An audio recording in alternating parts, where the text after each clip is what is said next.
speaking of shady characters, Santos. now I'm sure you saw Georgie got charged with 12 counts. Did that floor you when you saw it? It was. I saw it a mile away. I mean, it didn't floor me, but it was funny watching it all play out because he's still going, man. He's still going. He's not going anywhere. Did you see his press conference where he just gets charged?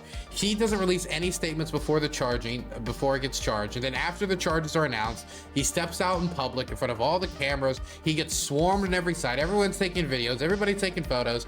And he gives like the shittiest little speech of like, I will prove I'm innocent. I will prove that I am a patriotic American. Like the most shitty little speech, and about how Hills can prove everybody wrong. And then the first question comes out and he immediately collapses. It's like, so yeah, you were charged for like fraud here, fraud there, for this amount of money, What do you have to say to that? It will all be disproven. He just like nothing. He had nothing to say to all these questions. Why do a question and answer section with reporters if you refuse to answer any questions or literally physically cannot answer the questions? I don't even understand why he did it. Might as well have just did a fucking YouTube live stream from his apartment, where at least then he could have like ignored everybody in his chat calling him a cuck, right? But he can't do that in person when he's asked a question by a journalist. Did you see the polling data? 82% of Americans believe he's guilty. They haven't even seen any of the evidence because they just know he's a fucking liar. 82. Yeah. I think that's, I don't know if it's Americans, it might have been, but even people in his district want him to resign. Like 80% of people in his district want him to resign. Yeah, he doesn't live in a hard right district. He's not living in like the boonies, man. He lives in a district that usually goes Democrat, or is at least a center-left Democratic leaning district. And he won it by appealing to the suburbanites, by painting himself as a patriot who worked at all these fantastic businesses, had this fantastic education, whose mom died on 9/11, of great Jewish roots, and everything just turned out to be a lie. Everything he said turned out to be a lie. Then he started getting accused of stealing like charity money for like veterans, like service dogs getting injured. It's getting accused of the most wild stuff. And now he's got 12 charges against him. Every single Republican is trying to distance himself from him. Did you see Marjorie trying to distance herself from George Santos? When Marjorie Taylor Greene is trying to distance herself from you, then you are long gone. There's no saving you. Yeah, but Georgie's vote is needed, and he knows that. And so, like the debt ceiling bill that the House passed, recently, a week ago, George Santos was the 217th vote. They only needed 217 because some people were gone. He was the last person to vote, so he knows that Kevin McCarthy needs his vote. So that's very powerful, and that is powerful. That is powerful. But that dude is now essentially just Kevin McCarthy's boy toy. Like that is what that is his, like who else is gonna reach out to him and save him? He's very powerful though. Kevin needs his vote. So he's in a powerful position because his criminal case will not happen for like 6 months. It takes time for this stuff to play out. It's not going to happen tomorrow. He's not going to quit. They can't force him out unless they kick him out. And Kevin doesn't want to kick him because he needs his vote. I mean, yeah, he has the leverage as the fact that he has a vote. But if he said he's going to run for re-election, right? He said he's going to run for re-election. So if he's planning not just to be a stopgap for the Democrats for the next 6 months, but also run for re-election, he's going to need to have Republicans make the decision that he's safe to bet on. I'm going to donate. To George Santos, unless he has one option. And my path, if I was him, this is what I would do. And he kind of went the Trumpian route during the press conferences of being like persecuted. He goes on podcasts now. Yeah. I don't know if you've seen him on these podcasts. It's a witch hunt. It's all a witch hunt. All 12 counts are a witch hunt.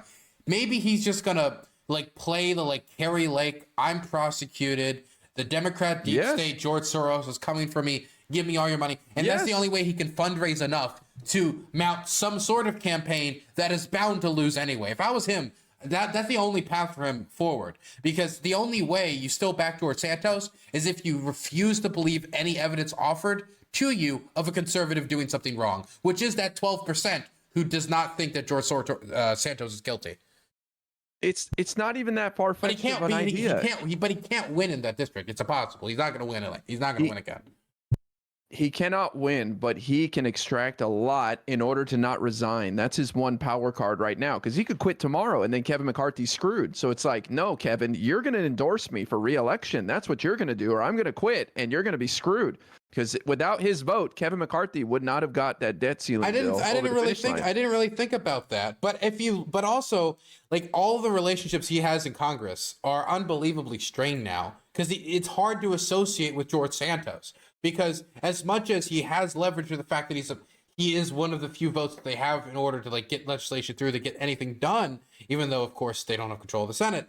The main problem is if you associate with this guy, his ick gets on you. That, oh, you associate with the George Santos, known liar, fake Jews, said his mom died on 9/11, stealing money from abused dogs, like all this like fraud.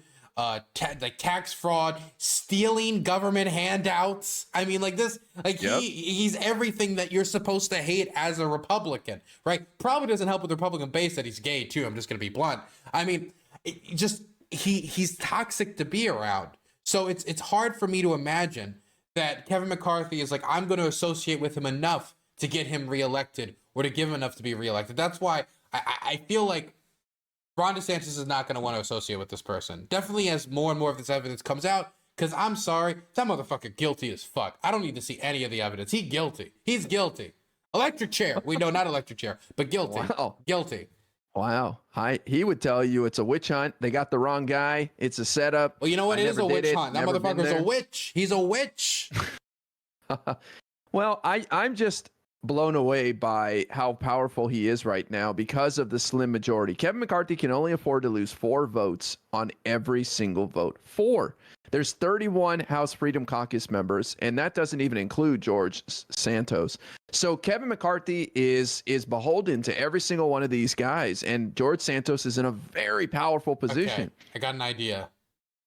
Ron DeSantis, George Santos ticket. That's the way to the top. Paste. Donald Trump, George Santos ticket. No, Donald Trump, Kerry Lake, Ron DeSantis, George Santos ticket. We need to pray that into existence. Wow. Well, listen, George Santos is going to drag down the whole ticket anyways, because he is going to run for re-election. And, you know, the primary, I think, is in March or maybe even June in New York. I don't remember. So he's going to be around until then. I do think he gets defeated. But who knows? Maybe he can scrounge up enough support from Kevin McCarthy and enough donors in order to not quit the House, his only card that he has. And he could somehow win re-election by scaring off opponents in the race. Maybe they threaten them with violence in order to keep George Santos in the House. I'm telling you, things can get really weird. Yeah, George Santos becomes Huey Long. He starts getting like armed Santosites to go out there with like batons and try to beat up the Democrats, stop them going to polls. I don't know. It's like it starts being like, what's that show, like New Babylon? That show about like the rise of Nazi Germany. It's the rise of George Santos. The Santos Reich is going to rise in America. We got to stop it. It is interesting to see it play out. I mean, look, the guy's a stain on our whole system. It's an embarrassment for America, and it just affirms everything. I don't know how that guy puts his pants on in the morning. Far less actually got into the like halls of Congress. It's disgusting, man. And that's the Republican Party for you in 2023. George Santos. What do you think he's going to do? Because his election day is actually quite a while away, right? But when June? Isn't it? I mean, isn't it 2025 or is it 2024? Well, yeah, it's 2024, but I think it's June. Let me see. New York primary. Wait, not of this year. It's 2024. No, he's good. Remember, his term just started. He just got sworn in January. Yeah, so he's still got time, right? Yeah. But eventually he's out. He's April 30th. He's not going to serve a second term. I don't make too many political predictions and say that is hardcore, like concrete. But I will do like a Hassan. Ukraine will not invade. George Santos will not win re-election. What does he do after this is all said and done? What do you think? I think it's Podcast City. Well, I think he's going to prison for a while. He is facing up to 20 years for multiple counts. So I think he's going to be in the pokey for a while. You think he's going behind? You think he join a gang? Yeah. Well, he's going to have to survive. He's going to use those leadership skills he developed in Congress to start a gang. He's going to start a gang in prison. Well, he's not, it's not like they're going to hate him. He's not a child molester. You know, he's somebody who scammed the system. He'll be celebrated like Bernie Madoff was in prison. So it's not like it's going to be that rough for him, but he's going to go to prison for a while. They're going to make an example out of this guy. You don't get to just lie in such a manner and be a representative and think you're going to get away with it. They're going to make an example so nobody does this ever again. What gang do you think he would join if he went to prison? Well, I mean, he's Hispanic. So he is gonna have to join probably the Mexican mafia or something. Look, I believe he's a forward-thinking man. It's by race in prison. It's by race in prison. I don't know, man. Maybe you know, if he runs hard enough with the MAGA crown, it could be Aryan Brotherhood. You don't know. But you know how funny it would be if he, dude. Okay, I know this isn't gonna happen, and we're just memeing. But do you know how unbelievably funny it would be if George Santos joined MS-13? Oh my God. He becomes the next Pablo Escobar. He just always got to run for the top. I think they're going to convict him in like 6 months or something, and then he'll be gone. They'll kick him out at that point. But that, you know, that'll be the end of George Santos. It'll be a moment in time, and we live through it. It'll be something the kids talk about. It's funny, though. It's weird because I've met people in Ukraine who know who George Santos is. He's become like an international phenomenon where he is becoming a real international laughingstock.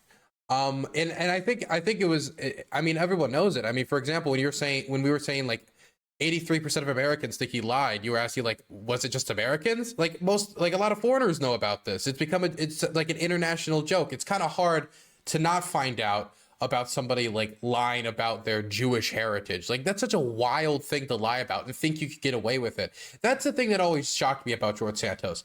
It really feels like somebody who approaches every day with the mentality of, that's a tomorrow me problem. That's a problem for me tomorrow. Like, just had no forethought whatsoever. Well, I think he did think through it. He's one of these perennial candidates that never thinks they're going to win. It's like Shahid Buttar running against Nancy Pelosi, right? You pick a high-profile person, you run against them, and you live the high life as you bring in all the donations, and you get to live in nice hotels and rent cars. I think that's what his plan was. He never thought he was going to win. And then there was this big wave on crime in New York, and a bunch of Republicans did well in New York. God, man, I think he did teach a valuable lesson to his district, though. He taught a valuable lesson about party loyalty.